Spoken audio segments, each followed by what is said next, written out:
Hello, we're going to look at the distributive law.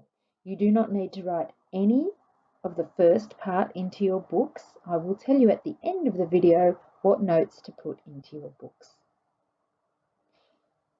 The distributive law helps us to expand out things with brackets. And the example might be 2 lots of 3 plus 5.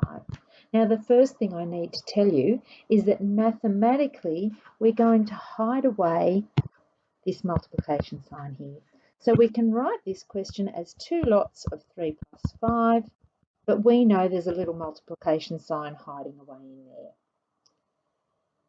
Now, to expand this out using Year 7 methods, we might say, well, 3 plus 5 is equal to 8.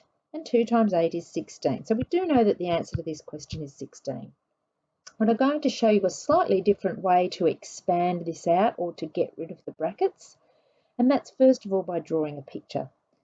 So if I think of this as a rectangle with a width of 2 and sum of the length is 3, and then I'm going to add on an extra 5. Now my area of this part of the rectangle is going to be given by 2 times 3, which is 6. And the area of this part of the rectangle is 2 times 5, which is equal to 10. So the total area will be 16, just like we knew it was going to be.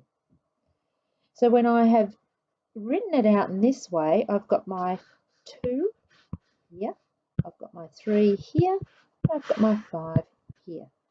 So I was able to expand the question. Here's our question again, 2 lots of 3 plus 5. I was able to show that that was equal to 2 times 3 plus 2 times 5, which again is equal to 6 plus 10, which is equal to 16. So I can do these questions without having to draw the picture every single time, but that's what it would look like as a picture or with a big rectangle. Let me just do one more.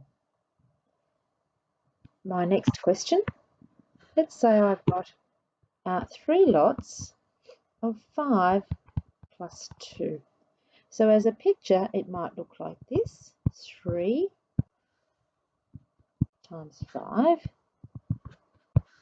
and that's going to have an area of 15. And then I add another 2 on, and 3 times 2 is 6, so the total area is 21. Now, it'd be good if I didn't have to draw that out every time, so I can just write that as 3 times 5 plus 3 times 2, which is equal to 15, plus 6, which is equal to 21. That's great news. It will also work for negative numbers. So I could, if I was given a question like 2 lots of 7 minus 3, I can write that as 2 times 7 minus 2 times 3, which is equal to 14 minus 6, which is equal to 8. Now, how is this useful? Because, of course, we can just see straight away that 7 minus 3 is 4 and 2 times 4 is 8.